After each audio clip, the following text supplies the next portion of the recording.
अस्सलाम वालेकुम नाज़रीन, आप देख रहे हैं प्रोग्राम दो टोक। मैं हूं किरण नाज। हुकूमती इत्तेहाद अब हो ये रहा है कि हर गुजरते दिन के साथ आपसी इख्तलाफात बड़े वाजे होते नजर आ रहे हैं। क़यादत एक दूसरे के खिलाफ सफारा हो चुकी है। गिलगित बल्तिस्तान के बाद आज़ाद कश्मीर इलेक्शन में भी अब चुन चुन कर एक दूसरे को निशाना बनाया जा रहा है। बाकायदा किरदार पर उंगलियां उठाई जा रही हैं, इंतखाबी नताइज के तारे दिए जा रहे हैं। अगर नवाज शरीफ को ये कहेंगे कि वो पहली दफा या हमेशा जो है वो धांधली से वजीर आजम बने हैं, कोई पहली दफा मुल्क तोड़ के भी वजीर आजम बना था, ये बातें भी फिर होती हैं। अगर वजीर आजम ने जो वोट लिए उन वोटों को आप अगर फॉर्म 47 का कहते हैं तो सदर ने जो वोट लिए हैं वो किस फॉर्म के? अच्छा नाज़रीन, कुछ वज़रा ये तस्लीम कर रहे हैं नून लीग और पीपल्स पार्टी में जो दरार है वो आ चुकी है, लेकिन वो ये मानने को तैयार नहीं है कि ये दरार हुकूमत के जाने की निशानी है। उनके ख्याल में मौजूदा हालात में हाइब्रिड सिस्टम की कामयाबी में ही सबकी निजात है। अब आज़ाद कश्मीर में कल इलेक्शन का दूसरा मरहला होने जा रहा है, जिसमें मुजफ्फराबाद डिवीज़न की 9 और महाजरीन की 12 नशिस्तों पर उम्मीदवार मुंतखब किए जाएंगे। ये वही 12 नशिस्तें हैं कि जिस पर आज़ाद कश्मीर में इस वक्त भी लोग एहतजाज कर रहे हैं। इसी दौरान मकबूजा कश्मीर से हुर्रियत रहनुमा मीर वाइज़ उमर फारूक का बड़ा अहम बयान सामने आया है, जिसमें वो कह रहे हैं कि पाकिस्तान के मुख्तलिफ सूबों में मुकीम तकरीबन 30 लाख कश्मीरी महाजरीन के वोट के हक़ को और आइनी हैसियत को नज़रअंदाज नहीं करना चाहिए। उनके हुकूक जम्मू और कश्मीर के अवाम के इज्तिमाई हुकूक का एक लाजमी हिस्सा हैं और वो एहतराम और तहफ़्फ़ुज़ के मुस्तहक़ हैं। उन्होंने हुकूमत पाकिस्तान और एक्शन कमेटी से ये मुतालबा किया है कि वो संजीदा और बामायनी मुज़ाकरात का आगाज़ करें। एक और भी अहम मामला है, तो इस पर बात करके फिर मेहमानों की तरफ जाते हैं। इमरान खान साहब की सेहत के हवाले से सोशल मीडिया पर दिनों के बाद खबरें गर्दिश करती रहती हैं कि उनकी तबीयत ख़राब है, जिस पर बैरिस्टर गौहर ने बयान जारी किया है कि इमरान खान इस वक्त अस्पताल में ज़ेर इलाज नहीं है बल्कि जेल में कैद हैं।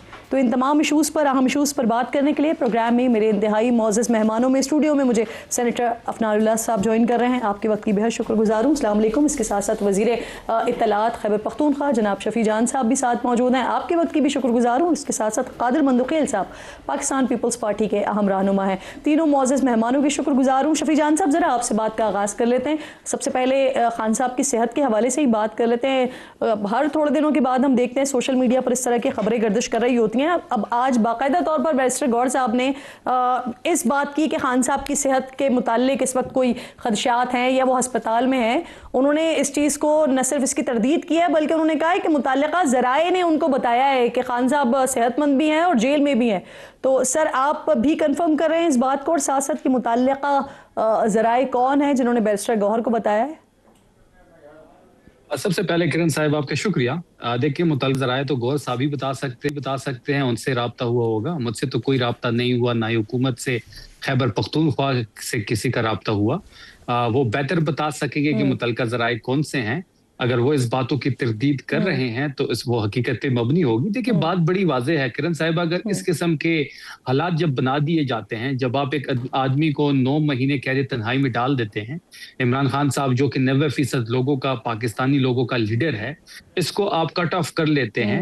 उनसे कोई मुलाकात नहीं हो रही, तभी सहूलत नहीं मिल रही, डॉक्टर की रसाई नहीं है, वकला का एक्सेस नहीं है, बहनों से मुलाकात नहीं हो रही, तो फिर इस किस्म की क़यास आराइयाँ जो है वो शुरू हो जाती है। इन तमाम तर चीज़ों को, इन क़यास आराइयों को ख़त्म करने का सबसे बेहतरीन ज़रिया ये है कि उनके जो बुनियादी हुकूक अच्छा, चलें मैं रिफ्रेश कर देती हूँ। मुझे बताइए कि खान साहब की पॉलिटिकल फैमिली, यानी आप और खान साहब की अपनी फैमिली, उनको यकीन है बैरिस्टर गौहर साहब के इन ज़राए पर और इस बात पर? देखिए, वो चेयरमैन है, इमरान खान साहब ने ही उनको चेयरमैन तहरीक इंसाफ नॉमिनेट किया है। अगर वो किसी किस्म की ट्वीट कर रहे हैं तो वो मतलब जिम्मेदारी से कर रहे होंगे। नहीं, आप एतबार करते हैं इन पर? फैमिली एतबार करती है? अलीमा खान साहिबा एतबार करती है? देखिए, फैमिली का जवाब तो फैमिली दे पाएगी। मैं तहरीक इंसाफ का हिस्सा हूँ। तहरीक इंसाफ मेरी पॉलिटिकल पार्टी है, मेरा घर है पॉलिटिकल। बिल्कुल वो चेयरमैन है, अगर उन्होंने ट्वीट किया है तो उसमें हकीकत जरूर शामिल होगी। चले एक तीसरे तरीके से कोशिश करती हूँ। बैरिस्टर गौहर साहब के बताने के बाद शफ़ी जान साहब मुतमईन हो गए कि खान साहब अल्हम्दुलिल्लाह खैरियत से हैं, जेल में, अस्पताल में नहीं है? देखिए, खैरियत तो तब ही बेहतर तरीके से मालूम होगी जब किसी की मुलाकात होगी, जब कोई उनको अपनी आंखों से देखेगा, कोई हमारा रहनुमा, ठीक, कोई चले बहन, मुझे कोई समझ वकील, मुझे कोई मुझे वर्कर। 3 बार घुमा फिरा के पूछने पर मुझे समझ आ गया कि आपका जवाब क्या है। अफनान साहब, सर 8 महीने 9 महीने हो रहे हैं, बार बार हम इस प्लेटफॉर्म से दीगर लोग भी आप लोगों को कह रहे हैं कि भाई मुलाकात करवा दें। आँख की ऑपरेशन का उनका मसला बना, बहनों ने बाकायदा तौर पर लिख कर दिया कि बाहर आकर कोई बात नहीं करेंगे। आपके अपने जो वज़रा हैं वो कहते हैं इस इलेक्शन के बाद फला दिन के बाद फला दिन के बाद मुलाकात हो जाएगी। आज तक मुलाकात नहीं हो पा रही है। सर हमेशा तो हुकूमत में नहीं रहना ना आप लोगों ने। जी, बिस्मिल्लाह रहमान रहीम। देखिए, इमरान खान साहब की मुलाकातें और सब कुछ चल रहा था सिलसिला, जी, वो जो ज़ाहिर है उनका कंडक्ट था उसकी वजह से जो है ये इशू आया। और वो कंडक्ट बेसिकली ये था कि अब वो तो कह दिया अपने बहनों ने आप कि लिख कर को- देने को तैयार हैं कि भाई बाहर आके कोई बात नहीं करेंगे। वो लिख के देने से क्या फ़र्क पड़ता है? पहले कितनी दफ़ा कहा था कि नहीं करेंगे, फिर सर आगे आजमा करती के थी। देख लें। नहीं, वो हर चीज़ आजमाई नहीं जाती, आपको पता होता है, कहते हैं कि इसने क्या करना है। जी जो बातें की गई ऑपरेशन बनियान मरसूद से रिलेटेड, जी, उसके बाद जो है अभी रिसेंटली जो की गई, उसके बाद आप मुझे बता दें कि क्या गुंजाइश बचती चले है। मैं आपसे ना बहैसियत PMLN या बहैसियत हुक्मरान जमात नहीं पूछती, मैं आपसे बहैसियत सियासी कारकुन पूछती हूँ।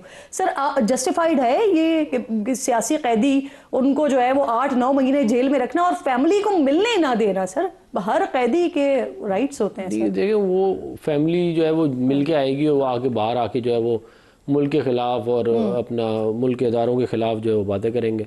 जो ये पहले यही सिलसिला चल रहा था, इसीलिए तो ये रुका है। अब यहाँ तो इमरान खान साहब अपनी इस उम्र में तो वो तब्दील होंगे नहीं, तो वो जो कंडक्ट थी वही उनकी रहेगी। बकौल लेकिन फिर भी PTI के कि वो सियासी कैदी हैं, लेकिन आप इस बात पे यकीन रखते हैं कि इस बार भी अगर मुलाकात करवाई गई तो यही होगा जो पहले मैं होता है? वैसे ज़ाती तौर पे तो ये समझता हूँ कि उनकी मुलाकात होनी चाहिए, लेकिन वो मुलाकात उसी सूरत में होनी चाहिए कि अगर वो वाकई अपनी कंडक्ट जो है वो जेल मैनुअल के तहत रखें। सही है। अगर वो नहीं रख सकते, उनसे नहीं होता बर्दाश्त, तो फिर तो मसला है। चले अब बिल्कुल ठीक, हम कोशिश करते हैं और बार बार आप लोग को पुश करने की भी कि मुलाकात तो करवा देनी चाहिए। बहरहाल बहुत शुक्रिया मंदुखेल साहब। सर सबसे पहले तो इस वक्त जो सारा मामला चल रहा है और जिस तरह की खींचातानी हो रही है, वफाकी वजीर दाखिला वो सिस्टम के कोलैप्स की बात कर रहे हैं, कह रहे हैं कोलैप्स ही कर गया है पूरा सिस्टम। आगे अगले 10-12 साल बाद भी ऐसे ही बैठे हुए होंगे और इसी तरह से सवाल हो रहे होंगे। पाकिस्तान पीपल्स पार्टी आपको भी, पाकिस्तान मुस्लिम लीग नून ये भी नाराज हैं। जरा सुनिएगा कि क्या चल रहा है ये पिछले 2-3 दिनों में, फिर जवाब दीजिएगा मुफस्सिल इस पर। इस सिस्टम में 30 साल का सफर जो है वो 3.5 साल में तुम कहां से चले हो और कहां पहुंचे हो, और अब तुम्हें आगे पता चला है कि ये सिस्टम जो है ये बिल्कुल खराब है, ये चल नहीं सकता। मंदुखेल साहब, सर ये दिलचस्प सूरत हाल है, संगीन सूरत हाल है, गैर संजीदा है क्या? ये राना सनाउल्लाह साहब मोहसिन नकवी साहब को हमारे बड़ों का बरखुरदार बना रहे हैं, मगर ख़ुद जहाँ 9 महीने पंजाब का निगरान वज़ीर आला रहा है और उनको फॉर्म 47 के तहत जितवाया और फिर उन्हीं मुस्लिम लीग नून ने उनको सेनेटर बनाया, तो हमारे खाते में डाले। कभी कभार बरखुरदार भी नालायक हो जाते हैं, कभी बाग खाक भी कर लेता है, कभी बाग जो ना उससे जो ना ताल्लुकी का भी इजहार करते हैं। हमारे गले पे क्यों डाल रहे हो? आपका मोहसिन नकवी, पीपल्स पार्टी का कोई ताल्लुक नहीं है उनको वजीर आला बनाने में, उनको वजीर दाखिला बनाने में। देखिए, ताल्लुक कहाँ से होगा? पीपल्स पार्टी की हुकूमत है ही नहीं है, शहबाज शरीफ साहब का काबीना है, उनकी मंजूरी के बगैर को वजीर बन नहीं सकते। क्या पीपल्स पार्टी ने रिकमेंड किया कि इसको वजीर दाखिला बना? राना सनाउल्लाह ने नहीं कहा कि शुक्र करो उसने वज़ीर आज़म का सीट नहीं मांगा। तो बात ये होता ना, इनको पता है कि वो एक ताकतवर वजीर है, लिहाजा मुंह पे चाले फड़ेंगे अगर कोई उसके खिलाफ बोलेंगे, तो इसी तरह ये चलता रहेगा। लेकिन मैं आपके तवज्जो से मोहसिन नकवी साहब से पूछना चाह रहा हूँ कि 9 महीने आप निगरान वज़ीर आला रहे, 2.5 साल से आप ताकतवर तरीन वजीर है, इवन के वज़ीर आज़म भी आपके अंडर है, आपको आज पता चला कि ये सिस्टम फरसुदा है? और फिर मुझे बता दो कि जनरल आयूब खान ने जब ये सिस्टम राइज किए वो बेहतर था, फिर जनरल ज़ियाउल-हक ने जो सिस्टम किए और मुस्लिम लीग नून को आज तक वो उनके इस पे आ रहा है, वो सिस्टम बेहतर था, या जनरल फैज़ ने RTS सिस्टम बिठा के वो बेहतर था? तो ये ज़रा तजवीज़ भी कर लेते कि बाबा ये सारे सिस्टम फेल हो गए और मैं भी 3.5 साल से खामोश रहा, अब ये वाला फार्मूला बेहतर है, वो तो बता देते वो। हाँ। चले मैं ये सवाल ले जाती हूँ ना अफनान साहब के पास। अफनान साहब, ये इसलिए बड़ी इंटरेस्टिंग सूरत हाल है, इत्तेहादी हुकूमत है, PMLN की हुकूमत है, आपको सहारा पीपल्स पार्टी ने दिया हुआ है, वो भी वजीर दाखिला को मानने को तैयार नहीं है, आप भी वजीर दाखिला को मानने को तैयार नहीं है। सर, कैबिनेट आपकी, वजीर आजम आपके, लेकिन वो ये कह रहे हैं कि राना सनाउल्लाह साहब का बड़ा मजे का स्टेटमेंट है, वो कह रहे हैं 30 साल का सफर 3 साल में तय कर लिया है आपने। तो वजीर दाखिला तो आपके है ना सर, शहबाज शरीफ साहब की कैबिनेट है, वोट देकर आप लोगों ने तो उनको वजीर दाखिला बनाया ना फिर सर। नहीं, वो बिल्कुल है, हुकूमत का हिस्सा है, वो हमारी पार्टी का हिस्सा नहीं है वो। तो हुकूमत में जो है वो बिल्कुल है, इस तरह के 1-2 और भी हैं। तो और वो आपके सामने ही है सारा मामला। तो जहाँ तक नुमाइंदगी किसकी करते हैं? वो जिनकी नुमाइंदगी करते हैं, आप उनको बहुत अच्छी तरह जानती हैं। तो ये तनकीद आप वहाँ कर रहे हैं? देखें, सारे पाकिस्तान को पता है वो किसकी नुमाइंदगी करते हैं। मैं ये कह रहा हूँ, देखिए बात ये है कि नकवी साहब को ये चाहिए था कि वो ये बात काबीना में करते, काबीना में नहीं तो सेनेट में कर लेते, लेकिन इसको एक इस तरह मतलब कि एक फंक्शन में करना और फिर उसमें वज़ीर आज़म को इस तरह क्रिटिसाइज़ करना मेरा ख्याल है कि मौजू नहीं था। उसकी वजह से जो है हुकूमत को भी नुकसान पहुंचा है। वज़ीर आज़म साहब की तो उन्होंने तारीफ की है, 12-18 घंटे काम करते हैं, लेकिन साथ साथ उन्होंने ये कहा कि 12-18 घंटे काम करने से भी कुछ नहीं हुआ क्योंकि सिस्टम कोलैप्स कर गया है। नहीं, वो तो खुद इस सिस्टम का जो है वो हिस्सा है। खुद जो है वो देखे ना, इंटीरियर मिनिस्ट्री जो है वो तो सिस्टम का हिस्सा ही है ना। पाकिस्तान क्रिकेट बोर्ड के चेयरमैन जो है वो सिस्टम का हिस्सा ही है। वैसे नहीं, सेनेटर और फिर क्या कहते हैं पार्ट टाइम फॉरेन मिनिस्ट्री भी कर लेते हैं, तो वो सारा का सारा सिस्टम का कहते हैं। तो वैसे जो आप लोगों को तहफ़्फ़ुज़ात हैं, राना सनाउल्लाह साहब को तहफ़्फ़ुज़ात हैं, या दीगर पार्टी के मुख्तलिफ लोग जो बात करें, वज़ीर आज़म साहब से बात की गई और फिर क्या वज़ीर आज़म ने वज़ीर दाखिला से बात की इस बारे मामले में? देखिए, ये तो भी ज़ाहिर है, ये अभी इनिशियल स्टेज पर है। इनिशियल स्टेज पे आने वाले दिनों में मजीद मामला जो है वो सामने आ जाएगा। लेकिन देखें, हम जो है वो किसी भी अवामी मुफादात के ऊपर जो है वो किसी किस्म का जो है वो कॉम्प्रोमाइज़ नहीं करेंगे और जो हमारी पॉलिसी है हम उसी को लेके चलेंगे। ठीक। मेरा ख्याल है बेहतर ये होता है कि आपस में बैठ के बात कर ली जाती, लेकिन अब ज़ाहिर हो गया है तो फिर अब जो है उसको लेके चलते हैं। मैं एक बात कर दूं, देखें नकवी साहब जो थे वो अभी परसों जो है वो प्रेसिडेंट हाउस में थे और प्रेसिडेंट साहब से मुलाकात कर रहे थे। बड़ा नाराज हो रहे हैं पीपल्स पार्टी वाले के पिक्चर खिंचवाने के बाद पता नहीं कहां से वाले ऐसे कह रहे हैं जैसे वो जानते ही नहीं है उनको, अब ऐसे कर रहे हैं जैसे जानते ही नहीं है। और अयूब खान का रेफरेंस दे के वो हमें कह रहे हैं कि जी वो जो अयूब खान के जो मसाइल थे वो आज तक चल रहे हैं, उस तरह तो अगर कहा जाए। मैं इससे ज़्यादा कुछ नहीं कहना चाहता वरना तो काफ़ी लंबी कहानी है। सही सही। अच्छा शफी जान साहब, वैसे आप लोगों के लिए कोई उम्मीद की किरण पैदा हुई है क्या अभी? क्योंकि पिछले दिनों बहुत सारे आर्टिकल्स भी लिखे गए, फिर अब तो कुछ सहाफ़ी ये तक कह रहे हैं कि सितंबर तक उनको सारा जो सिस्टम है वो लिपटता हुआ दिखाई दे रहा है। तो ये जो अभी खींचातानी शुरू हुई है, इससे आप क्या देख रहे हैं? आपको कब तक नजर आ रहा है कि सिस्टम लपेट दिया जाएगा? देखिए किरण साहब भाई, अल्लाह की कुदरत है और सियासत बड़ी जालिम चीज है। वो नकवी साहब जिसके पीछे पीपल्स पार्टी और मुस्लिम लीग नून पीछे पीछे फिर के सर कह के इनकी हुकूमती उसने बनाई, आज उस मोहसिन नकवी से दोनों लाताउल्की का ऐलान कर रहे हैं। ये अल्लाह की कुदरत देखी। ये कहते थे कि मोहसिन नकवी साहब जहाँ पे वजीर दाखिला है ये वजीर आजम भी बन सकते हैं। इनकी अपनी स्टेटमेंट्स हैं, हमारी स्टेटमेंट्स नहीं है। फिर इस सिस्टम से सबसे ज्यादा बेनिफिशियरी जो है वो मोहसिन नकवी है, इसमें तो कोई शक नहीं है। जब वो ये कह रहा है कि सिस्टम कोलैप्स कर गया है, तो इमरान खान की जो डे 1 से स्टैंडिंग थी, जो तहरीक इंसाफ की डे 1 से स्टैंडिंग थी कि कुफर का निज़ाम तो चल सकता है, जुल्म का निज़ाम नहीं चल सकता, वो सही साबित हुई। ये अल्लाह की शान है कि इमरान खान साहब ने जो पेशन गोई की है वो टाइम टू टाइम सब सही साबित हो रही है। ये दोनों पार्टियां, नून भी और पीपल्स पार्टी, ये एक दूसरे की इंश्योरेंस पॉलिसी है। ये पुरानी तनख्वाह पे काम करेंगे, इनके इख्तियार में कुछ नहीं है।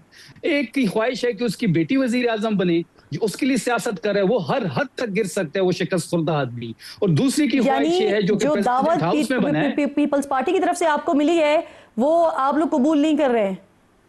हम बेचते हैं चोरों के साथ हाथ मिलाने में, हम बेचते हैं। और जहां तक दूसरा शख्स जो जान बन जाओ वरना मुझे मार के सीधा करूंगा। बकवास कर रहे हो, चुप करो।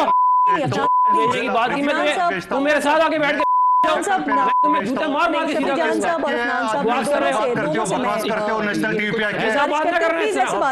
सीधा करेंगे वरना तुम्हें ऐसे तुम लग चला जाएगा। अफनान साहब ना आप भी मेरे लिए मैं आप दोनों से बारे में जो लोग बोलते हैं ना, बताओ मेरी बात ना करें प्लीज। अफनान साहब क्या बातें कर रहे हैं अफनान साहब? नहीं, इन्होंने क्यों बोले पहले? अफनान साहब देखिए मेरी बात नहीं, क्या बकवास की उन्होंने, आप उनको आप भी मोसेस हैं और ये हमें गालियां दे रहे हैं। लोग देख रहे होते हैं, अवाम देख रहे होते हैं।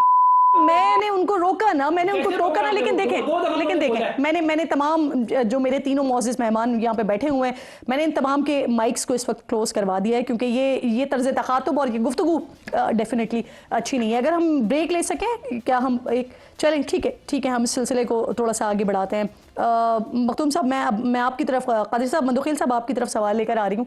मुझे ये फरमाइए सर, इस वक्त क्या देख रहे हैं सर आप? इससे पहले हमने पिछले दिनों देखा, जब पाकिस्तान पीपल्स पार्टी की तरफ से चाहे बजट हो, चाहे इलेक्शंस हो रहे हैं, जीबी के इलेक्शंस हो रहे हैं, या इसके अलावा मामलात हों, पीपल्स पार्टी की तरफ से भरपूर तनकीद पीएमएलएन पर होती थी, लेकिन पीएमएलएन की जानिब से हमेशा बड़ा सब्र तहम्मुल का मुजाहरा किया जाता रहा है। लेकिन इस बार ये पहली दफ़ा ऐसी सिचुएशन डेवलप हो रही है कि जवाब दर जवाब चल रहा है। राना सनाउल्लाह साहब अगर आपको ताना देते हैं, आप उनको ताना देते हैं फॉर्म 47 का, वो आपको कहते हैं कि अगर फॉर्म 47 है तो फिर जो आपके सदर हैं वो कौन से फॉर्म के हैं ये भी बता दें।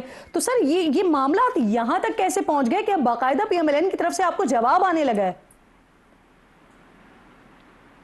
देखिए, यकीनन वो सियासी पार्टी है और सियासी पार्टी यकीनन खामोश नहीं होंगे। ये जिस तरह गुलचाद के आशिक ने हमें बुरा भला कहा है, हम भी उनको बता देंगे तुम्हारा करैक्टर क्या है गुलचाद के आशिक, उस ये तो सवाल होंगे। लेकिन जब बिलो द बेल्ट बातें होगी और इस तरह टॉक शो में, नेशनल टीवी में, तो फिर उसके बाद टेम्परेचर तो हाई होगा। हमने तो सबसे पहले ये कहा कि जो आज़ाद कश्मीर में जो धांधली हो रही है, या इससे पहले जो जेबी में धांधली हुई है, हमने तो सबूत के साथ तो सामने चीज़ें दिखाई। आपको याद होगा हमारे साबिक वज़ीर-ए-आज़म राजा परवेज़ अशरफ ने जहां 10% जो है ना वो टर्न आउट हुआ है वोटर्स का, वहां 91 से लेके 99% वोट कास्ट हुआ है, बल्कि एक हल्के में तो 358 वोट थे और 462 कास्ट हुआ है। क्या ये चीज़ें हम नहीं बताए? क्या ये जो गुलाम मुस्तफ़ा मुग़ल है, पता नहीं कहाँ से, पटवारी भी दूसरा चीफ इलेक्शन कमिश्नर है, हमारे कारकुन जो है ना मुख्तार यूनुस को शहीद किया है, 3 को ज़ख्मी किया है, बैलेट बॉक्स उठा के ले गए गुंडे, 30 पोलिंग स्टेशन पे कब्जा किया मुस्लिम लीग नून के गुंडों ने, और ये शख्स शाम में आके बड़ी बेशर्मी से कहता है कि बड़ा पुरअमन हुआ, बड़ा शफाफ हुआ। तो इन चीज़ों पे तावज़ा तो हमें है। हम तो कहते हैं चलो भाई, आप एक तरफ आप कश्मीरियों को मानने को तैयार नहीं है, ख्वाजा आसिफ राना सलाउल्लाह कहते हैं सीटें मेरी जेब में, और फिर आप इस तरह जो ना जो ना अगर आप इलेक्शन जीत भी गए तो मुझे बताओ कि आप आज़ाद कश्मीर के इलेक्शन जीत भी गए, खुदा की कसम आपके उजरा जो ना घरों से नहीं निकल सकेंगे। आज भी मुजफ्फराबाद बंद है, आज भी मुजफ्फराबाद में आग जल रही है। वो खुदा का वास्ता, आप इतने इक़्तिदार के भूखे हो, एक आज़ाद कश्मीर के इलेक्शन अगर नहीं हो तो पूरे पाकिस्तान का सबसे बड़ा सूबा आपको मरियम बीबी को मिल चुका है। तो थोड़ा सा जो ना वो इक़्तिदार से अलग बुक भी देख ले।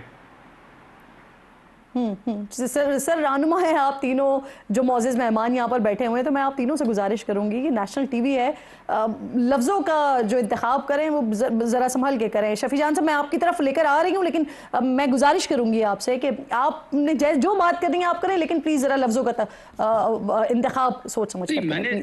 मैंने तो कभी बिलो द बेल्ट बात नहीं की, मैंने अभी भी कोई बिलो द बेल्ट बात नहीं की।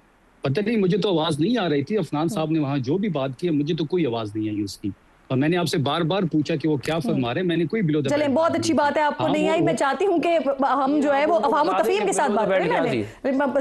सर प्लीज, अब मुझे अब थोड़ा सा हम इस बात को मज़ीद आगे बढ़ाते हैं। देखिए, पीपल्स पार्टी की देखिए, जहां तक पीपल्स पार्टी की बात है, जिनको इतनी शिकायत हैं मुस्लिम लीग नून से, तो पीपल्स पार्टी का तो बड़ा आसान सा हल है कि वो आईनी ओहदों के साथ क्यों चिपकी हुए हैं।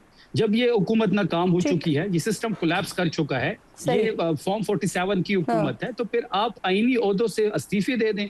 आप इस आईनी ओहदों में लेके इस्तिस्ना भी ले रहे हैं, एंजॉय भी कर रहे हैं, लेकिन सारा जो बदनामी है वो आप सर ये चले कहीं आप लोग एक पेज पर नजर आ रहे हैं ना, यही वो ताने हैं जो इस वक्त पीएमएलएन पीपल्स पार्टी को दे रही है। अफरान साहब, आपकी पार्टी के रहनुमा है ख्वाजा साद रफीक साहब, उन्होंने बड़ी आज कह लीजिए कि सख्त गुफ्तगू की है, सुनवाए जरा उनकी गुफ्तगू। इक़्तिदार गुनाह नहीं है, लेकिन अगर जायज़ रास्ते से मिले तो फिर ठीक है, अगर नाजायज़ रास्ते से मिले तो वो बोझ नहीं उठाना चाहिए। सर कहाँ से, किस नाजायज़ रास्ते की बात कर रहे हैं और किसकी बात कर रहे हैं? वो ठीक कह रहे हो कि अगर इक़्तिदार ठीक तरह मिले तो ठीक है, और ना नहीं लेना चाहिए। देखें, जो बात इन्होंने की है मंदुखिल साहब ने, जीबी के अंदर 10 ऐसी जगह थी, 10 से 11 का कहते हैं, जहाँ पे रीपोल का कहा गया था। मैं आती हूँ उसके ऊपर, लेकिन ये आपके लिए रफीक साहब की बात इतनी ही कैजुअल है जितनी कैजुअली आप निकल गए। लेकिन जो बात उन्होंने की उसकी ऊपर मैं तब मौजूदा हुकूमत की तरफ कोई इशारा नहीं है। प्रिंसिपल डिफाइन किया है, उन्होंने एक प्रिंसिपल बताया कि आप जब जीतें तो हुकूमत लें, आप मुकम्मल कर लें अपनी बात। देखें 10 से 11 ऐसी जगह थी जहाँ पे ज़्यादा वोट पड़े थे, जहाँ पे इतने वोट नहीं थे जीबी के इलेक्शन में। और उसके ऊपर जब हमने कहा कि रीपोल करें तो बिलावल साहब ने कहा कि मैं हुकूमत गिरा दूंगा अगर आपने रीपोल किया। तो फिर हमने रीपोल नहीं किया, वरना इनकी सीटें वहाँ पे कम होनी थी।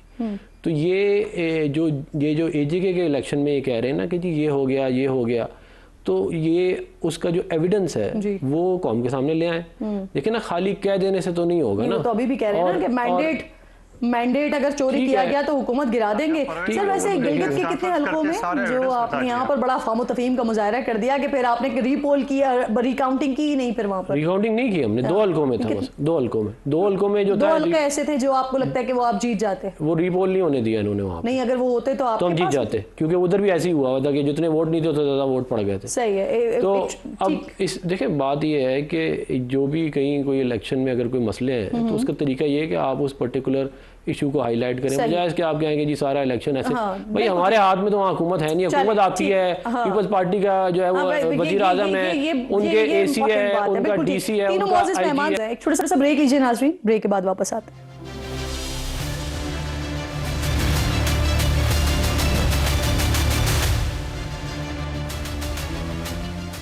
प्रोग्राम में एक बार फिर आपको खुशामदीद कहती हूँ। मेरे तीनों मौजूद मेहमान मेरे साथ ही मौजूद हैं। सर मुझे फरमाइएगा, मंदुकैल साहब, साद रफीक साहब का बयान डेफिनेटली सुना होगा आपने, आप कैसे देख रहे हैं इस स्टेटमेंट को?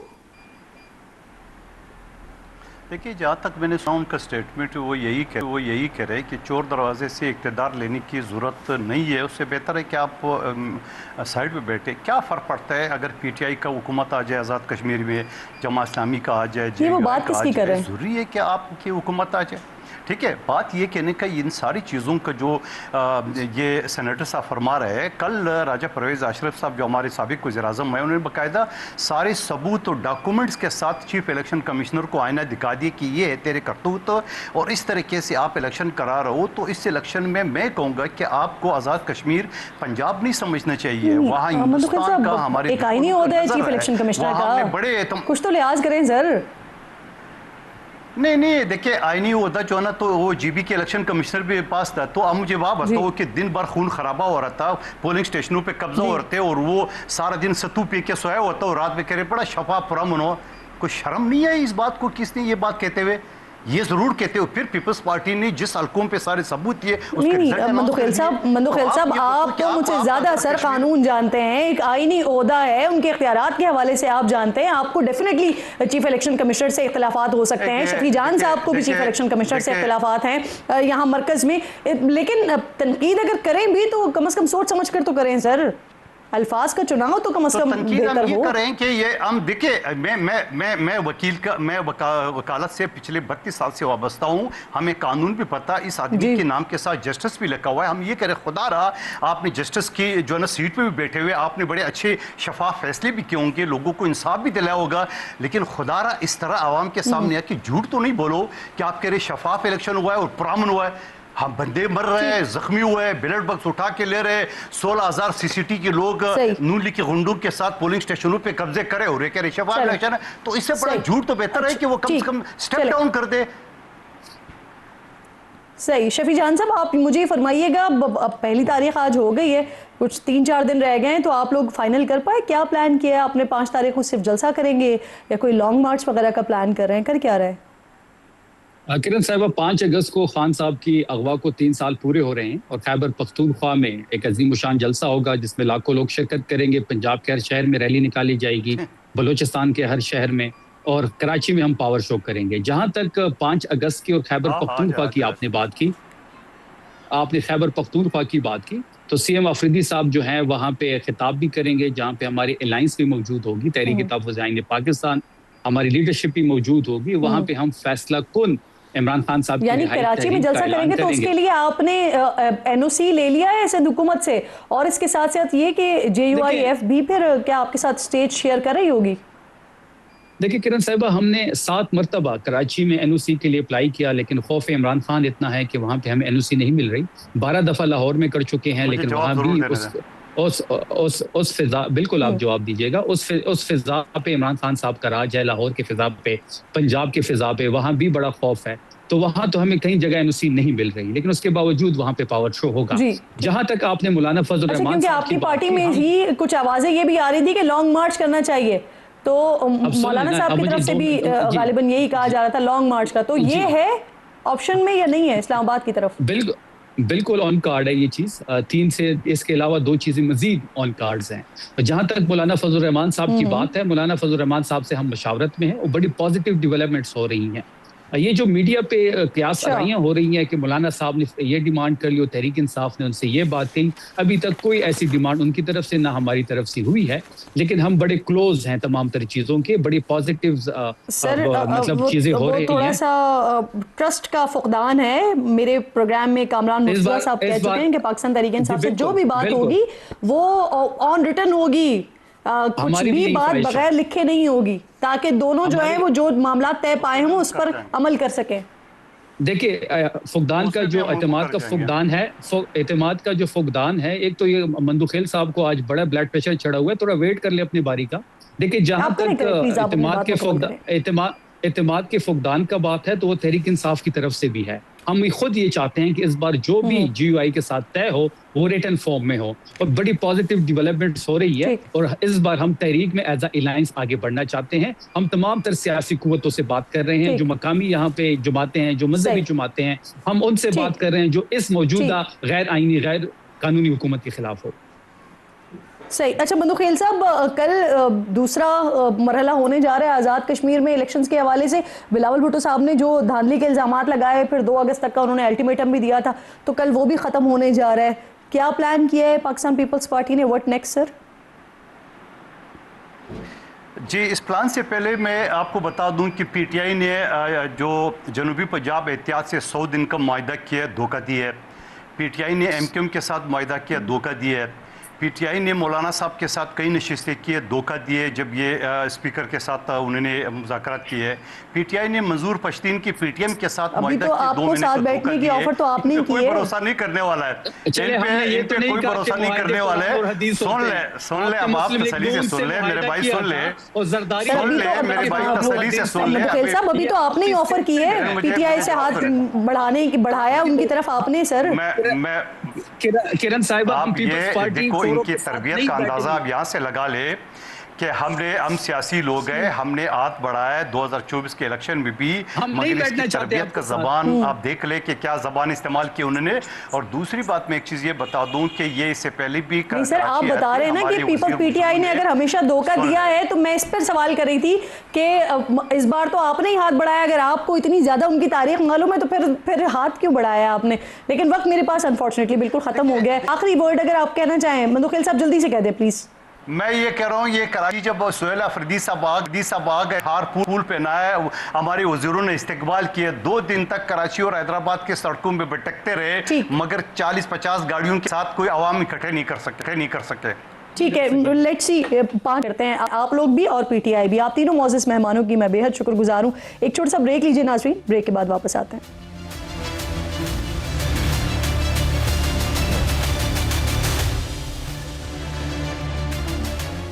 प्रोग्राम में एक बार फिर आपको खुशामदीद कहूँगी नाज़रीन। पाकिस्तान और कतर की कोशिशों से अमेरिका ने 29 जुलाई से ईरान पर हमले बंद कर दिए थे, लेकिन अब ये खबरें आ रही हैं कि अमेरिकी सदर सिफारती कोशिशों से नाखुश हैं। वो समझते हैं कि उनके मतलूबा नताइज हासिल नहीं हो रहे, इसलिए वो कल यानी इतवार से ईरान पर दोबारा शदीद हमले करने का इरादा रखते हैं। अमेरिकी वेबसाइट एक्सियोस रिपोर्ट के मुताबिक इस बार अमेरिका के साथ इसराइल भी ईरान पर हमले में शामिल हो सकता है। मीडिया रिपोर्ट्स के मुताबिक ईरान की तवानाई तनसीबात पर हमले भी ज़ेर गौर है। कैबिनेट इजलास में अमरीकी सदर ने कहा कि हम ईरान को बहुत सख्त निशाना बनाएंगे और एक वक्त आएगा जब वो कहेंगे कि हम अब इसे मज़ीद बर्दाश्त नहीं कर सकते। अमरीकी हुकूमत ने अपने शहरियों को मशरक़ वस्ता से किसी भी वक्त निकलने के लिए तैयार होने का कह दिया है। ईरान के खातिमुल अंबिया ब्रिगेड के कमांडर ने अमरीका और इसराइल को खबरदार किया है कि जारहियत करके भागने का दौर ख़त्म हो चुका है, कार्रवाई के नताइज भुगतना पड़ेंगे। अमेरिका और इसके इत्तेहादियों को अंदाज़ा हो चुका है कि उनके फ़ौजी साजो सामान में कफन भी शामिल होना चाहिए। साथ ही उन्होंने अमरीकी इत्तेहादियों से कहा कि अमरीका खित्ते के ममालिक के वसाइल, इंफ्रास्ट्रक्चर और दौलत को अपने दिफा के लिए इस्तेमाल करना चाहता है। जो भी मुल्क अमरीका की दिफाई ढाल बनेगा वो जंग के शोलों की लपेट में आ सकता है। ईरान के सुप्रीम नेशनल सिक्योरिटी काउंसिल के सेक्रेटरी ने खबरदार किया है कि अमरीका समंदरी नाकाबंदी जारी रहने से आबनाए हरमुज़ और दीगर स्ट्रेटेजिक आबी गुजरगाहों की मुकम्मल बंदिश हो सकती है। वाशिंगटन के इक़दामात के नताइज आलमी मईशत और तवानाई की मंडियों को भुगतना पड़ेंगे। ईरान में बदअमनी को फ़रोग़ देने के साथ साथ इसराइल गज़ा के अमन मंसूबे को भी सबोताश करने की कोशिश कर रहा है। अमरीकी सदर ट्रंप कह रहे हैं मज़ीद कि ईरान में कामयाबी ने हमास के गैर मुसल्लह होने की राह हमवार की है। गज़ा अमन मुआहदे से इसराइल खुश है, लेकिन इसराइल के इंतहा पसंद कौमी सलामती के वज़ीर ने इस मुआहदे को नाकाबिल कबूल करार दे दिया है। साथ ही इसराइल ने हमास के मुकम्मल हथियार डालने तक गज़ा से अपनी फ़ौज के इनखला से इनकार कर दिया है। इससे पहले हमास की तरफ से वाज़े कर दिया गया था कि इसका गैर मुसल्लह होना इसराइली फ़ौज के मकबूजा इलाकों से इनखला से मशरूत है। वज़ीर आज़म पाकिस्तान ने गज़ा बोर्ड ऑफ पीस के अमन मुआहदे का खैर मकदम करते हुए उम्मीद जाहिर की है कि ये फ़लस्तीनी अवाम के हक़ खुद इरादियत के हुसूल की राह हमवार करेगा। एक और अहम बात करते हैं, गैर कानूनी हिजरत दुनिया का एक संगीन और एक बड़ा मसला है। अच्छे मुस्तक़बिल और बेहतर ज़िंदगी की तलाश में मुख्तलिफ तरक्की पजीर और तनाज़ात के शिकार ममालिक से लोग यूरोप पहुँचने के लिए गैर कानूनी रास्ते भी इस्तेमाल करते हैं और इस कोशिश में हर साल सैकड़ों अफराद दूसरे जहान पहुँच जाते हैं। ऐसी ही एक कोशिश दो रोज़ पहले मराकश से स्पेन में दाखिल होने के लिए हुई है, लेकिन ये अपनी नौयत की शायद पहली ऐसी कोशिश थी जहां 60,000 अफ्रीकी महाजरीन एक साथ सरहदी रुकावटें तोड़ते हुए समंदरी और ज़मीनी रास्ते से स्पेन के 85,000 आबादी वाले छोटे से शहर सेउटा में दाखिल हुए, जिससे वहां अफरा तफरी मच गई। इस दौरान 70 के करीब अफराद जान से गए। इस वाक़े के बाद स्पेन ने मोरक्को के साथ अपनी सरहद पर फ़ौज तैनात कर दी है। स्पेन के वज़ीर आज़म ने इस वाक़े को स्पेन की इलाकाई खुद मुख्तारी की खिलाफ वर्जी करार देते हुए कहा है कि इंसानी स्मगलर्स गिरोह सुप्रीम कोर्ट के फैसले की गलत तशरीह करके लोगों को गुमराह कर रहे हैं। स्पेन की हुकूमत ने बताया है कि 50,000 अफराद उनके मुल्क में दाखिल हुए थे, जिनमें 48,000 अफराद को 2 दिन के अंदर अंदर वापस भेज दिया गया। तारकीन वतन के स्पेन में दाखिल होने के बाद इटली ने स्पेन के साथ शेंगन वीज़ा मुआहदा 1 माह के लिए मुअत्तल कर दिया है। साथ ही इटली, फिनलैंड और डेनमार्क ने स्पेन को शेंगन जोन से निकलने का भी मुतालबा कर दिया है।